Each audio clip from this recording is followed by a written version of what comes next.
Kenichi is your average Japanese salaryman, and one day, while overworking himself as usual, he collapses to the floor. Normally this would be where he gets sent to another world, but in Kenichi's case, he just survives and sues his company so he can retire on a farm. Life has been going pretty well for him, but all of a sudden, while he's making lunch for himself, he vanishes and appears in the middle of a forest. He tries looking around to figure out where he is, but all he finds is the skeleton of a fallen knight and a bunch of unfamiliar plants. He has watched a lot of anime in his lifetime, so he knows this is probably an isekai adventure. To confirm it, he yells out status window to see if something happens. To his surprise, his status screen does indeed appear, so he is definitely stuck in another world, and honestly he's fine with that. He checks out his status, but he's a bit confused since he can't see any HP bar on the screen. However, he does have his Amazon account, so he can still make as many impulsive purchases as he wants. He also has access to an item box, so he picks up a handful of weeds to test out what the item box can do. He puts the weeds in his item box and figures out that he can separate and retrieve the individual components from the items he puts in it. He also decides to test out the store, so he takes a look at it,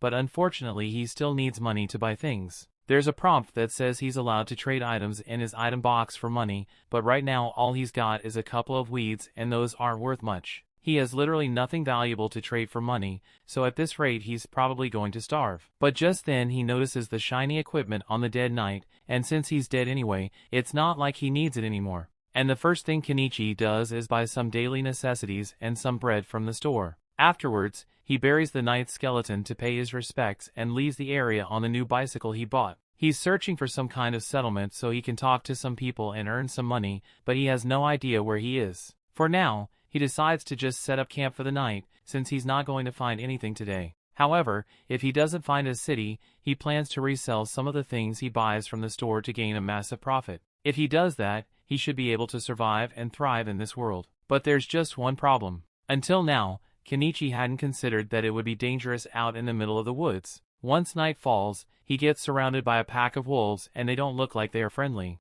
Kenichi freaks out because he knows he's dead meat if he doesn't act fast, so he turns to his store and immediately tries to purchase the biggest gun he can find. Unfortunately, guns aren't available, so he settles for the next best thing and buys a bunch of fireworks. The fireworks scare the wolves a little, but it's ultimately not enough to get rid of them. Kenichi starts looking for something else. He eventually finds a slingshot and uses it to fire balls at the wolves. The force from the balls is so strong that it knocks a couple of the wolves out and makes the rest reconsider their options, since Kenichi clearly isn't as easy a target as they thought. Once the wolves back off, Kenichi immediately rushes over to his bike and rides into the night to get as far away from wolf territory as possible. By the next morning, Kenichi is exhausted from all the biking he did, but he's still got no idea where he is. He buys a ladder and a telescope so he can climb up one of the trees and look at his surroundings. Thankfully, he manages to spot a city over in the distance, so he should be able to start earning money if he heads over there. He begins the long journey through the grasslands,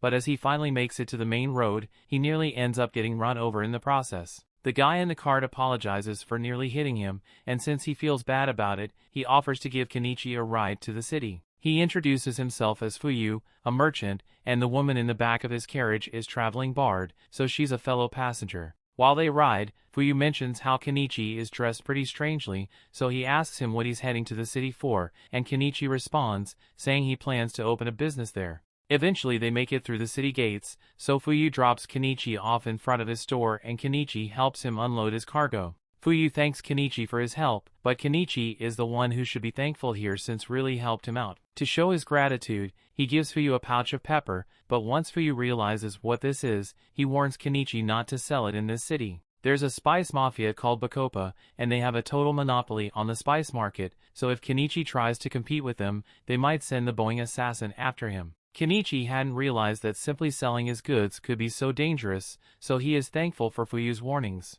Fuyu normally wouldn't want to risk drawing the attention of Bacopa, but since it's a private deal between him and Kenichi, he decides to buy the pepper. Kenichi tries to tell him he doesn't have to pay for it, but Fuyu insists since a merchant never accepts anything for free, because that would mean he owes Kenichi a favor. Kenichi can understand that, so he accepts Fuyu's payment, but even though he was giving Fuyu a discount, he still got a lot more than he was expecting. He only paid 1,000 yen for that pepper, but Fuyu paid him the equivalent of 100,000 yen for it. Kenichi walks around town for a bit, and he eventually finds a local inn and restaurant, so he heads in and is greeted by the hostess Azalea. He tells her he is here for lodging, and she would be happy to help with that, so she shows him to the front desk. The price for one room is 1 copper coin, and payment has to be made up front, so Kenichi gives her the money. Now all she needs Kenichi to do is write his name in the contract, but Kenichi suddenly realizes that he doesn't know how to write in this country's language. Azalea notices Kenichi's strange clothing, so she asks if he's some kind of foreign ambassador,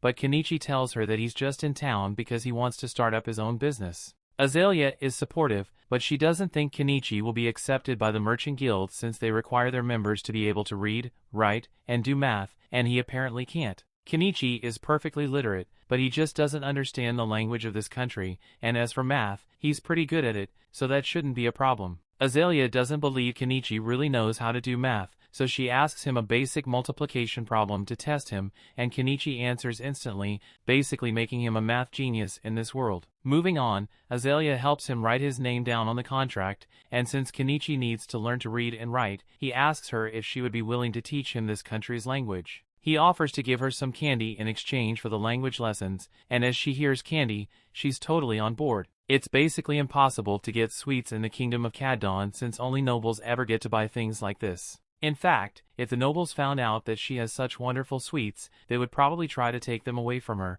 but she refuses to let that happen. After Azalea calms down from her sugar rush, she begins teaching Kenichi about this world's language, and it's pretty easy for him to understand since it's similar to the katakana of Japanese. The numbers also follow the same decimal system, so it's not long before Kenichi is able to read and write perfectly. Azalea is amazed that he was able to learn the language in just a few hours. And if he can do that, then he's definitely smart enough to make a good name for himself as a merchant. So she's starting to consider him as a good marriage partner. Kenichi thinks Azalea is joking since he is old enough to be her father, so he doesn't take her statement seriously. He finishes the portraits he had been drawing of her, and when Azalea sees it, she is overjoyed because it looks exactly like her and normally only nobles get to have their portrait taken. Kenichi has given her delicious candy and drawn a portrait for her, so she can't let him go without giving him something in return, which is why she jumps on top of him, and that night Kenichi makes a clap.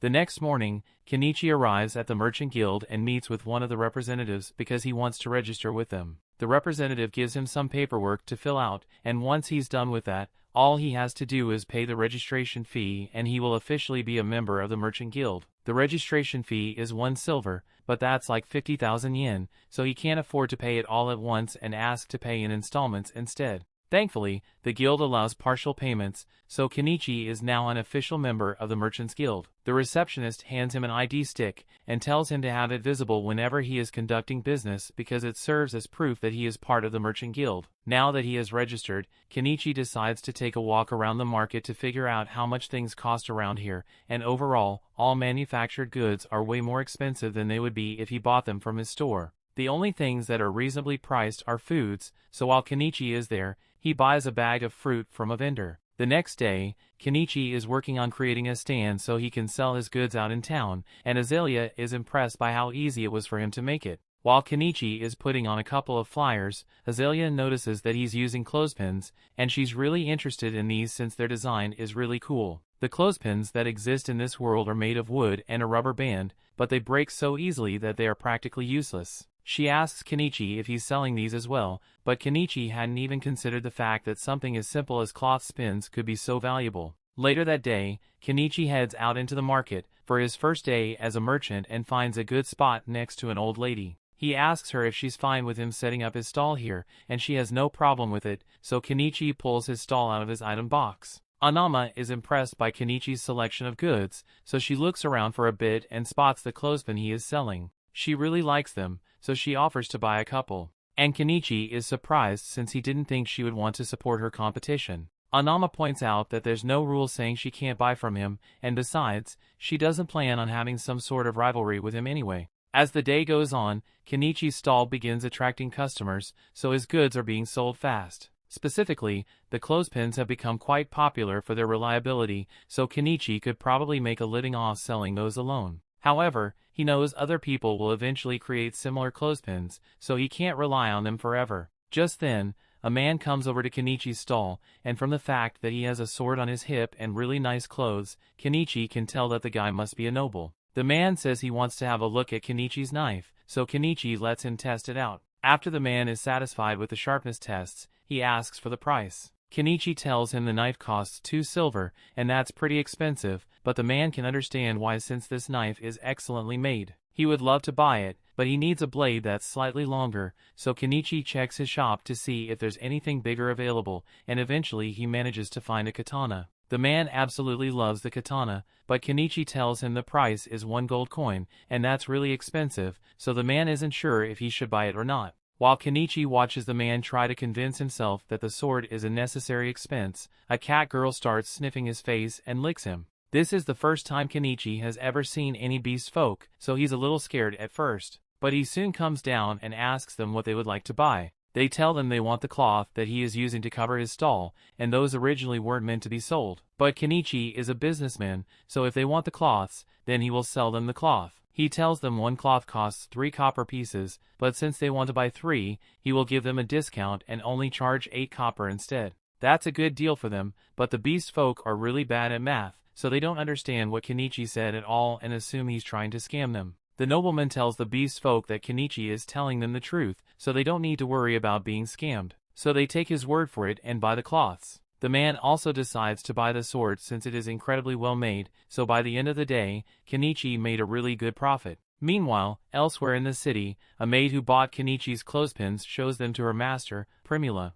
Margaret asks Primula if they can use these in the mansion since they would make her work a lot easier, and Primula thinks that's a good idea, so she tells Margaret to go buy some more tomorrow. Better yet, she wants to sell these clothespins at her own company, since this is a gold mine of opportunity, so she runs off to ask her father for permission. That evening, Kenichi is taking a bath by the well, and he really wishes he could have a warm bath, but those haven't been invented yet, so he's going to have to make one himself. He looks through the store to see if there's anything he could use to make the hot bath, and he happens to find a barrel for sale, so he intends to fill it with water and put it over a fire so he can experience a hot bath again. And if his idea works out, then he might be able to make some profit from it. That aside, Kenichi has been benefiting a lot from his online store screen, but he has no idea how it actually works, or how the packages even get to him in the first place. To be honest, it's way too good to be true, so Kenichi worries it might steal his soul as compensation at some point, but for now there's no use worrying about it, so he decides to go to sleep. Meanwhile, out in the forest,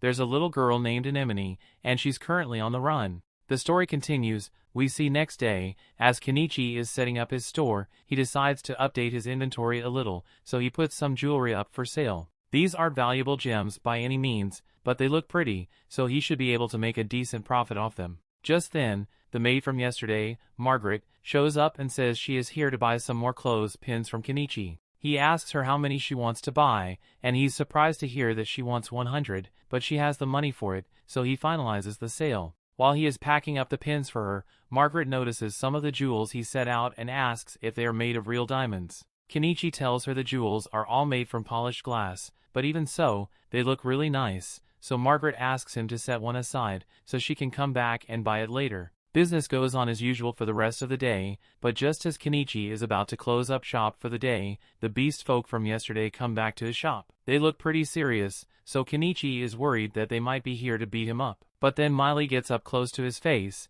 and tells the others that she definitely smells spices coming from him. The other beast folk begin celebrating and ask Kenichi to sell him some of his spices, but he is hesitant to do so after what he heard about the Spice Syndicate. He has no idea how they operate, or what they'll do to him if they find out that he's selling spices, so he doesn't want to risk it. The beast folk keep begging him to make an exception, but the people in the area tell them that they can't expect a new guy like Kenichi to risk his business for their sake, and the beast folk seem to get the message. Kenichi can't sell them any spices, but it technically won't be breaking any rules if he just shares a meal with them, so he invites the group to come eat with him. But it's going to have to be out in the woods, so he doesn't attract any negative attention. The beast folk are really happy to hear this, so later that night they all meet Kenichi and Anama on the outskirts of town so they can begin cooking. Kenichi is about to begin cooking and Anama asks if she can help, so he tells her to cut some of the veggies for him. However, when Anama takes a look at the veggies, she can't believe how vibrant and juicy they look. Kenichi explains that he got these from a foreign country,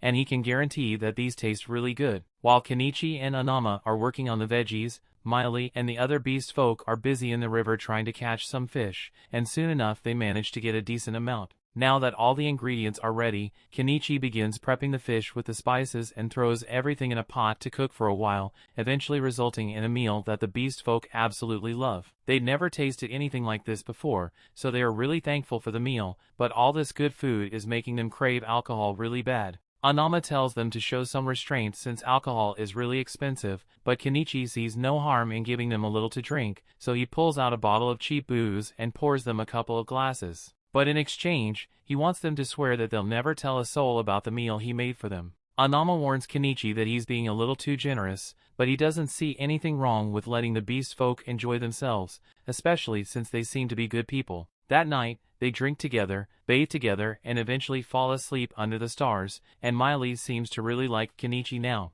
The next morning, Kenichi returns to the inn, and Azalea is a bit upset, since he was out all night. Kenichi tries to explain that he was just hanging out with a couple of beast folk outside town, but judging from the cat lady fur on his jacket, she thinks Kenichi did a lot more than just hang out, and she's mad he chose to do it with a cat lady instead of her. Later that day, Kenichi is setting up his shop for another day of business, but as he is doing so, Margaret shows up with Primula to visit Kenichi's shop. Kenichi is distracted by Primula's beauty at first, but then he notices Margaret standing behind her, and realizes they must be here to buy that necklace Margaret asked about yesterday. He brings it out, and Margaret pays for it before giving it to Primula so she can inspect it. And with how well it is made, she's having a hard time believing that it's not made of real diamonds. She asks him if he has any more of these in stock, so Kenichi buys a bunch more from his store and brings them out to show her. Primula is incredibly impressed by the quality of Kenichi's products, as well as the fact that he has an item box, so she has a request to make of him. She tells him that she is the daughter of the owner of the Mallow Trading Company,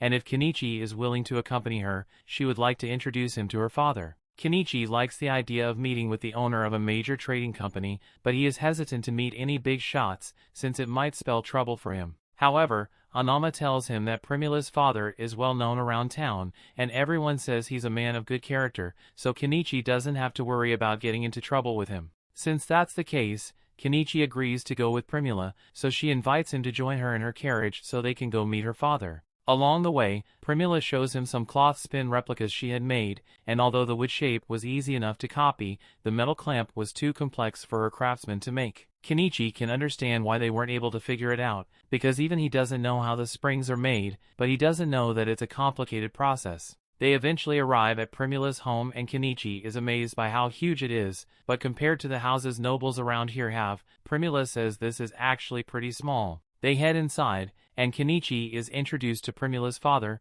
Mallow. They both greet each other, and Mallow invites Kenichi to have his seats so they can begin their discussion. Once Kenichi has settled in, he shows Mallow some of the jewelry he has, and Mallow is just as impressed as Primula was. On top of that, Primula tells him that Kenichi possesses an item box, and Mallow finds this interesting because he also has one. His item box is what allowed him to build his trading company to this level in the first place. So if used properly, he thinks Kenichi could become quite successful. Although, right now Kenichi is just using it to store his supplies. Anyway, the reason Mallow wanted to meet with Kenichi is because he wants to discuss the possibility of Kenichi becoming the official supplier for the Mallow Company. Kenichi had expected a proposal like this, and assumes Mallow intends to market it in such a way to maximize profits. However, if that's what Mallow is after, Kenichi asks why he didn't just keep buying the items from his store for cheap and resell them later on. Mallow definitely could have done that, but that's a sneaky business tactic, and if Kenichi ever found out they were reselling his goods without permission, he wouldn't be very happy about it.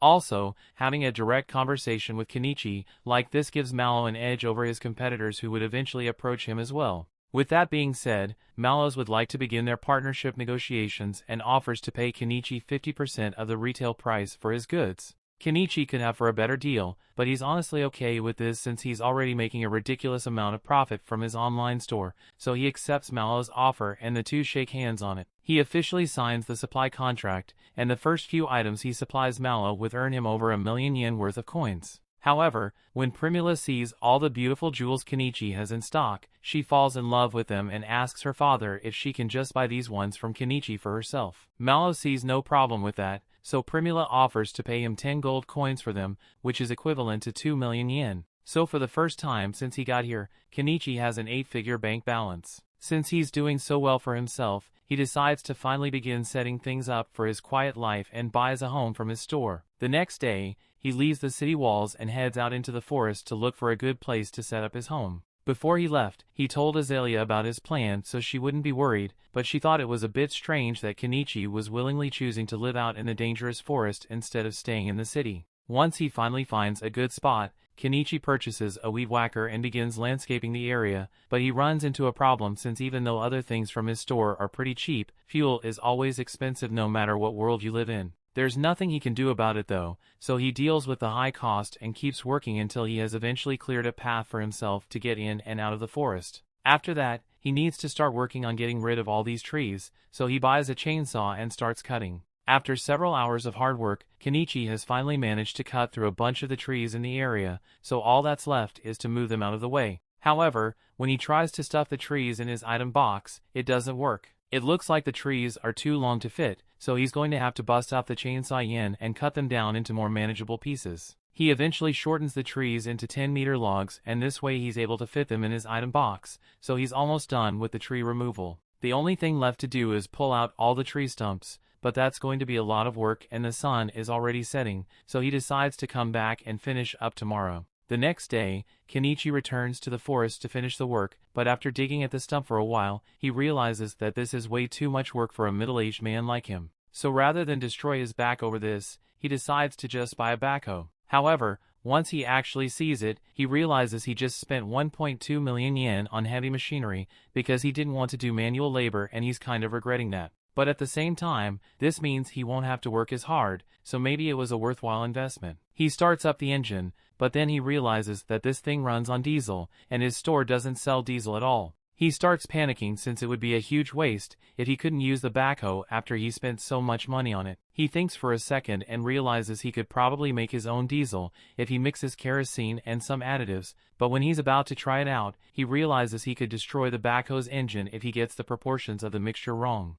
So just to be safe, he decides to test out his mixture on a diesel generator first. After filling it up, he tries turning it on and it seems to work fine, so he knows his homemade diesel will work with the backhoe, so he intends to return tomorrow to finish the job. In the meantime, he needs to do something about all the bugs out here, so the next day, he decides to head to a local magic shop to buy some bug-repellent magic stones. As he enters the shop, the wizard who owns it greets Kenichi and asks him where he's from since he hasn't seen him around here before. Kenichi explains that he's a foreigner who just recently set up a shop in town, and he's here because he wants to buy some bug-repellent stones. The wizard tells him that those stones cost 3 silver coins, but that's really expensive, so Kenichi tries to make a deal and offers to give the wizard 2 oranges if he can lower the price. The wizard has never seen oranges before, so he thinks they must be some kind of exotic fruit and agrees to give Kenichi a discount because of it. Later that day, Kenichi goes to talk to Anama, and she tells him that the wizard is a really knowledgeable guy,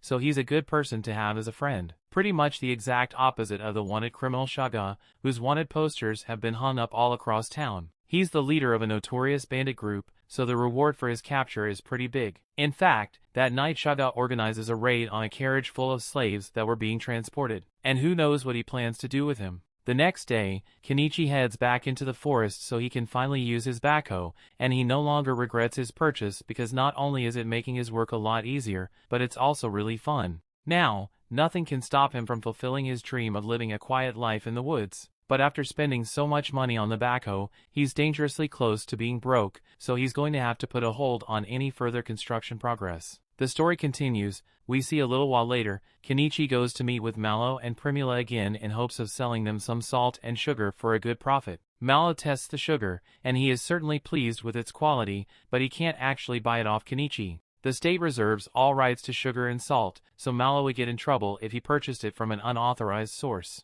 However, on the bright side, those jewels Kenichi sold him before are selling like crazy, so Mallow would like to purchase more of those immediately. The extra jewels Kenichi just sold earned him 15 gold coins, which is roughly 3 million yen. so now he has enough money to finally purchase that log cabin he found in his store. He honestly still can't believe that there's a whole cabin for sale in his store, and for only 1.7 million yen too. It almost sounds too good to be true, but Kenichi isn't going to miss out on the deal, so he buys the log cabin. Unfortunately, the cabin must have been sourced from Akiha, because when he purchases it, he gets buried in a pile of wood planks and some instructions that he doesn't know how to follow. He takes a moment to read over the instructions manually, and just as he had feared, assembling this thing is going to be a major pain in the ass to do. But he has already paid for it, so he has no choice but to get it over with. As Kenichi begins building, the beast folk from earlier happen to be passing by, and as a show of gratitude, they decide to help Kenichi out with his construction.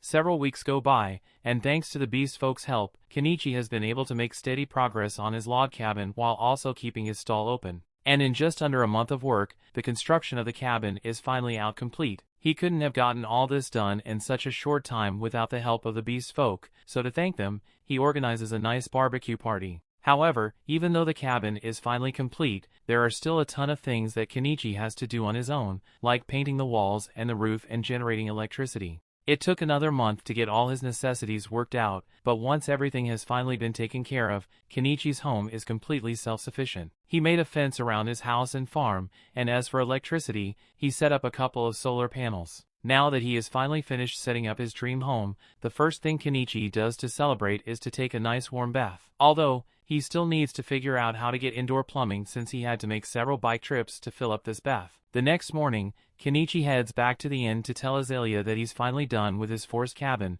so he won't be staying at this inn anymore. Azalea is a bit surprised since she didn't think Kenichi was serious when he said he wanted to build a house out in the forest, but she's also happy that he could achieve one of his goals, even if it means she won't get to see him as often anymore. The day after that, Kenichi wakes up in his cabin, and since the weather is so wonderful, he decides to go out and take some photos of the local flowers. However, his little joyride is cut short when he nearly gets shot by an arrow. Kenichi is so surprised that he falls off his bike, but more arrows are fired at him, so he ducks for cover behind a tree. The ones firing the arrows are seen to be some new beast folk that happens to live in the forest, and in their defense they were out here hunting, so they instinctively attacked him. But even after realizing that Kenichi is the human who built a house in this forest, they don't care and decide to kill him anyway. Kenichi has no idea why these beast folk are attacking him, but he's not going to sit back and let them do as they please, so he reaches into his inventory and pulls out his slingshot to return fire. The beast folk get a little spooked since they weren't expecting the weak human to fight back, and they start reevaluating their choices once Kenichi throws fireworks at them and pulls out his excavator. The beast folk have no intention of waiting around to see what that thing can do,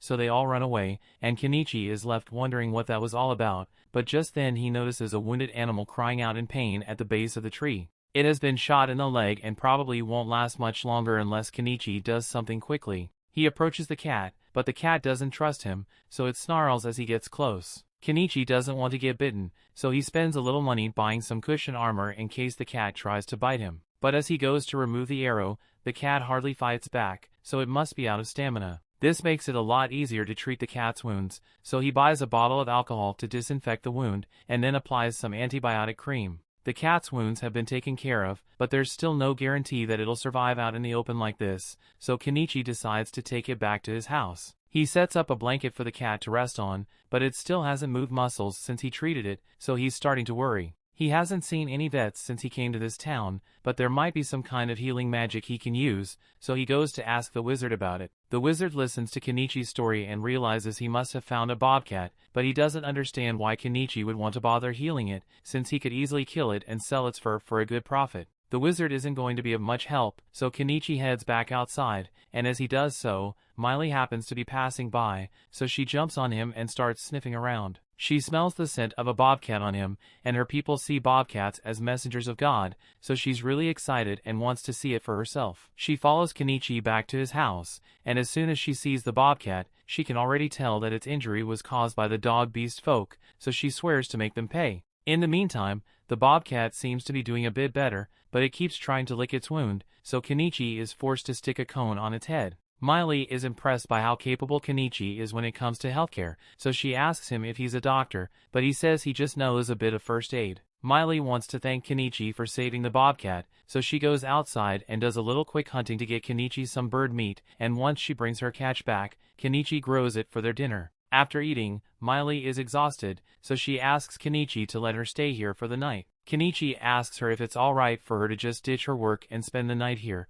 but she is more worried about the bobcat than she's about work right now. Kenichi agrees to let her stay the night, but he only has one bed, so Miley suggests that the two of them sleep together, and Miley ends up on top of Kenichi's later that night. Several days later, the cat seems to be doing a lot better, so Kenichi decides to start working on his farm, but even though he can buy the seedlings and tools for his farm, he still has to think about his water situation, because having to run down to the river every time he wants to water his crops would be a major pain to deal with. The first thing that comes to mind is for him to construct a well with a pump, but that'll have to be a job for tomorrow because he's too tired to do it today. He goes to bed, and the next morning he wakes up to the feeling of the bobcat jumping on his stomach. As much as that hurt, he's happy to see that the bobcat is so full of energy, so he takes off his cone and releases it back into the wild to live its life. Now back to that well matter, Kenichi decides to take a few days off from running his stall so he can get to work on it. He drills a hole in the ground and installs an electric pump so he now has access to fresh water whenever he needs it. To celebrate, he starts filling up his bath so he can take a soak, but all of a sudden he hears Primula call out to him. He's surprised to see her here, so Primula explains that he didn't open his shop today, so she got a little worried and Miley told her about his log cabin, so she decided to visit him. She's impressed that Kenichi was able to build all of this on his own, but then she notices the giant excavator next to his house, so she asks him about it. Kenichi doesn't want to have to explain how that thing works, so he just says it's his summoned familiar to keep it simple. Primula totally believes him, but now she thinks Kenichi can do magic, so he asks her to keep this a secret when she gets back home. Speaking of which, at this time of day, the city gates must have been closed already, so Primula won't be able to get home anymore. Primula was already aware of that, which is why she intends to spend the night with Kenichi, and even when Kenichi warns her that he only has one bed, she still insists that it's fine. Just then, she notices the barrel behind him, so she asks what it's for and Kenichi explains that it's a hot bath, so Primula gets excited and asks to try it out. By nightfall,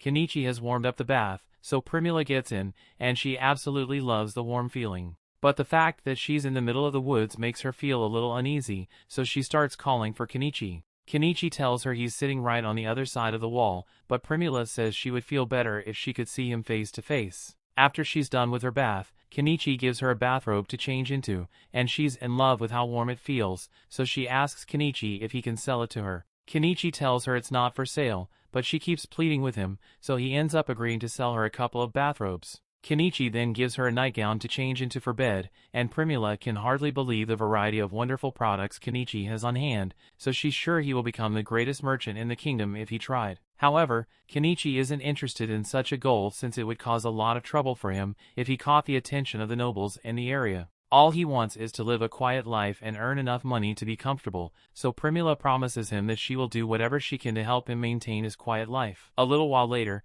they go to bed, but Kenichi doesn't want a repeat of what happened with Miley, so he decided to just buy a second bed for Primula for the night to avoid any funny business. Meanwhile, over in the outlaws' camp, Shada seems to have received a job from someone really important, so this could spell trouble in the future. The next morning, Kenichi takes Primula back home, and while he's there, he decides to talk with Mallow about those bathrobes Primula asked about. Mallow is intrigued by the strange fabric, so he thinks it will sell really well. And since they are on the topic, Kenichi decides to bring up the possibility of selling something a little more spicy. Primula certainly seems interested, but Mallow shuts that idea down immediately. Just then, Margaret comes into the room to bring Mallow the ledgers he had requested, and since Kenichi seems a bit curious, Mallow explains that he is in the process of rewriting all the old ledgers, because the Empire has just come up with a brilliant new system for tracking sales called double-entry bookkeeping. Kenichi has taken aback since the double-entry system was common back in Japan. This also leads him to recall something Mallow had said about the Empire's influence spreading faster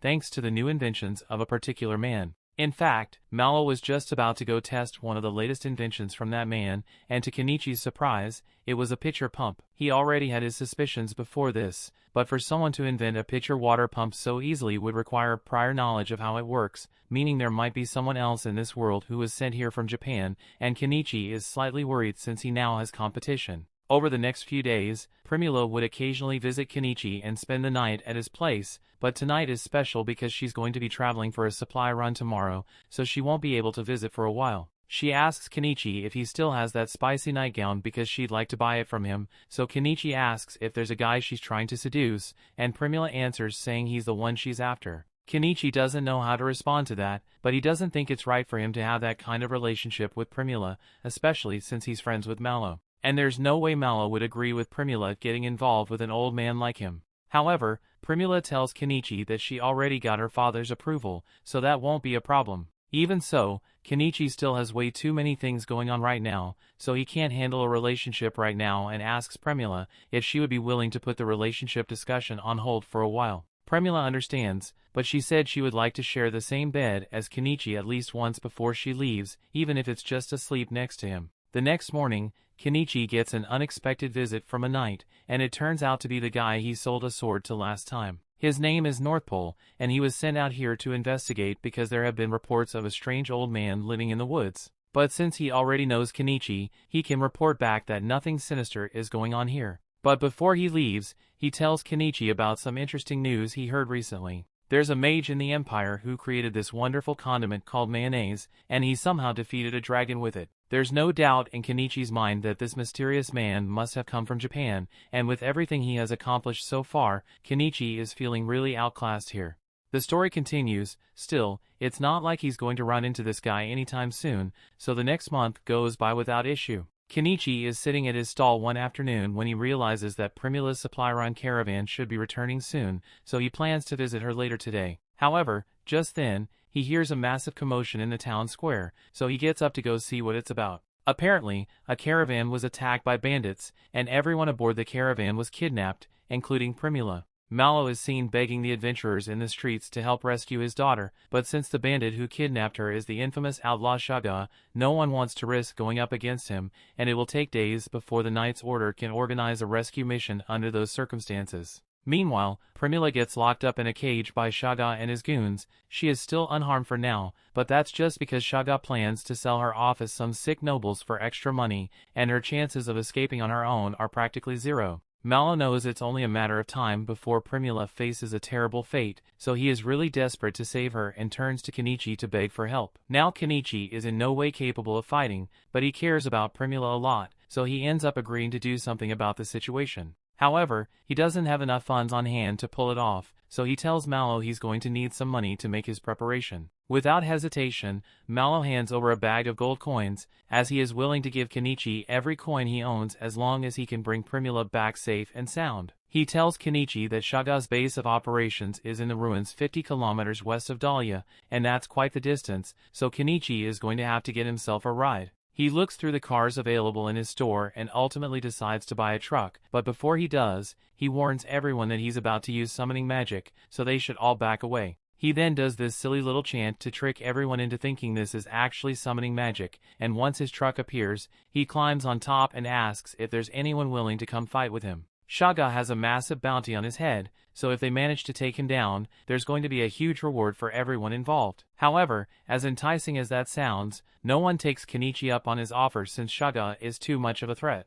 Kenichi is starting to worry that he might have to do this by himself, but then the bobcat he rescued last month comes up to him, and even though he can't speak cat, you can tell that the bobcat is saying it wants to help. Speaking of cats, Miley and the other beast folk also want to help Kenichi, since they still owe him a favor for all the help he gave them. Kenichi is glad to see that he has people on his side, so to prepare them for battle, he buys a compound bow for Miley and an axe and some swords for Miley's brothers. Just then, he hears someone else say they want to help, so if he looks down and finds North Pole standing there, Kenichi feels a lot more reassured, knowing that an experienced knight will be coming with them, but he's a little curious as to why North Pole just happened to be walking through town in his full suit of armor. North Pole explains that he just got his new sword made with the steel Kenichi gave him, so he has been looking for an opportunity to use it all day, and slaying some bandits would be the perfect excuse. There's one more person who says they want to come along, but it turns out to be the magic shop owner, so Kenichi tries to tell him it's too dangerous for an old-timer like him. However, the old man reveals that he used to be a mage back in his day, and although he may be old, his fire spells are still just as deadly as they were in his prime. Kenichi agrees that the man would be useful in combat, so he lets him come along, but then Anama says she wants to come too. Kenichi tries to tell her to stay behind since there is literally nothing she could contribute in a fight, but even if she's not capable of fighting, she says she can still provide moral support and cook food for the group. She also promises to run away the second any fighting starts, so Kenichi won't have to worry about protecting her. He ends up agreeing to bring Anama along for moral support, but he draws the line when Malo says he wants to come too, so he tells him to just stay here and wait for Primula's safe return. Kenichi once again asks if there's anyone else who is willing to come with them, but all the remaining people are too scared of fighting Shaga, so they all back away and the crowd disappears. It looks like the 9 of them are going to have to do this on their own, so before they leave, Kenichi heads to the guild and registers himself as an adventurer, while also formally putting in a notice that he's going after Shaga's bounty. The group then sets out in Kenichi's truck, but as they leave the city, all the people who were too scared to fight begin mocking him because they think Kenichi is just going to run off the money Malo gave him. Meanwhile, in the ruins, Primula's cell is opened, so the girl Shaga captured as a slave can bring her some food. However, Primula notices that the girl is starving, so she offers to let her have the bread instead. The girl is grateful for Primula's kindness and begins eating right away, and while she eats, Primula asks her a couple of questions. She finds out that the girl is being held captive here as well, so she asks if she wants to escape with her. The girl would love to get out of here, but she doesn't think it's possible given their current circumstances. However, Primula is sure that it's only a matter of time before help comes for them. After getting close to the base, Kenichi and the others stop to take a break. Once they are done eating, Kenichi sits everyone down so they can begin their strategy meeting. Kenichi comes up with a basic plan of assault, and everyone thinks his plan is a good one, so they all get into position and Miley is sent out to do some recon. Kenichi is able to keep in touch with her by using some radios he bought. But to keep it simple, when Miley asks about the radio, he just tells her it's a magic device that allows them to talk over long distances. Now that Miley is in position to act as their scout, Kenichi and the others all climb into the truck so they can get going, and Anama is left behind for her own safety. Since there's no guarantee that they'll be able to win, Kenichi asks Anama to go contact the Adventurers Guild if they don't return within a day's time. Late into the night, Kenichi asks Miley for a status update on the bandits, and from what she can see, it looks like the bandits are having a party. In fact, most of the bandits are actually drunk right now, so this is the perfect chance for them to attack. Before they go in, one of the beast folk gets Kenichi's attention hands in a walnut. Kenichi asks what this is supposed to be, so the beast man explains that it's a pill to help take Kenichi's mind off the fact that he's going to have to kill people. Apparently that was good enough for Kenichi, so he takes a bite of the pill, and he is instantly sent on the most intense trip of his life. Kenichi hardly knows what's going on anymore, but he remembers he has a mission to do, so he gets behind the wheel and starts driving like a maniac through the forest. Over in the bandits' camp, all the bandits are still busy having a good time. All of a sudden, as 2 of them spot the truck approaching, they are shot in the head by Miley. Next up, they have to get through the castle gate, so the old man climbs on top of the truck's roof and casts an explosion spell to blow a hole straight through. By this point, the entire bandit camp has been put on high alert, but it's already too late as Kenichi and the others have made it inside. Since the bandits were drinking so much before this, they are all drunk and have no armor on, so Miley and her brothers are able to make quick work of the first few that get within striking range. North Pole then gets out of the truck and he's really excited to stain his new sword with the blood of his enemies. Kenichi is so impressed by North Pole's strength that he gets distracted and a bandit tries to use the opportunity to stab him in the back. But luckily, the Bobcat steps in to save him just in time. More bandits begin emerging from the ruins, so Kenichi decides to pull out the big guns and summons his backhoe to squish them. The beast folk keep doing their best to take out as many bandits as possible, and North Pole is over here flexing his superiority over the bandits. While Kenichi is tormenting the bandits with his backhoe, he accidentally tears a hole in one of the walls and finds a ton of the bandits' prisoners inside. He checks to see if Primula is in there with them, but to his horror, it looks like Shaga had anticipated their rescue mission because he is holding Primula hostage at the top of the tower. Primula is relieved that Kenichi actually came to rescue her, but Shaga is mortified because all his men have been wiped out. He assumed that a party would be sent to rescue Primula eventually, but he never could have imagined that they would be this strong. However, even with the current situation, Shaga still thinks he has the upper hand, so he demands that Kenichi and the other all drop their weapons immediately if they don't want him to stab her right here. They all freeze in place since they don't want Primula to get hurt, but Kenichi has no intention of letting Shaga escape. So while Shaga isn't looking, he buys a laser pointer and tells Miley to fire a shot at Shaga when he gives the signal. Miley gets the message, so Kenichi moves the laser pointer up to Shaga's eye to blind him,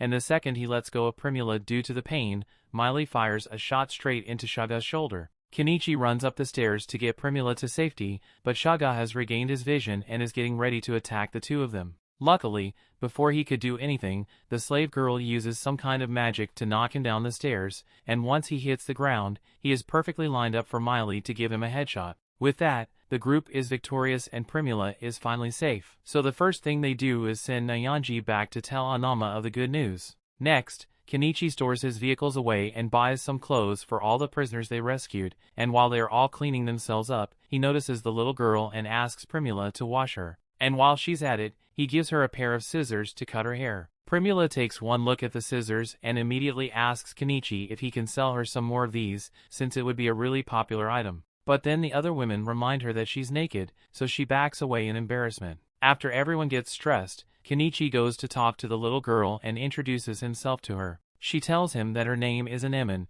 and she has an important letter to hand over. It's a letter docs saying the noble who was funding all of Shaga's kidnappings, and North Pole promises to make sure said noble faces punishment for his crimes. With that, this incident is officially over and it looks like they'll be able to make it back to Dahlia safely. But first, everyone is really tired, so they all live asleep for the night. That brings the episode to an end. Thanks for watching. Want next part? Subscribe the channel and turn on notification bell.